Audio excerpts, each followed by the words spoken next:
पन्छी भई उडेर आउँथे म उनलाई भेटी दुःख पोख्न पाउँथे म यो मार्मिक सन्देश उनले पाए हुन्थ्यो यहाँ मलाई सन्चो छैन त्यहाँ उनलाई कस्तो छ सँगै हुन पाएको भए किन मन रुन्थ्यो पन्छी भई उडेर आउँथे म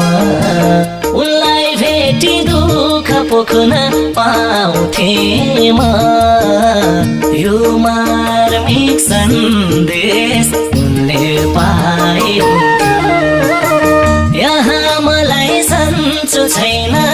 त्यहाँ उनलाई कस्तो छ सँगै हुन पाएको भए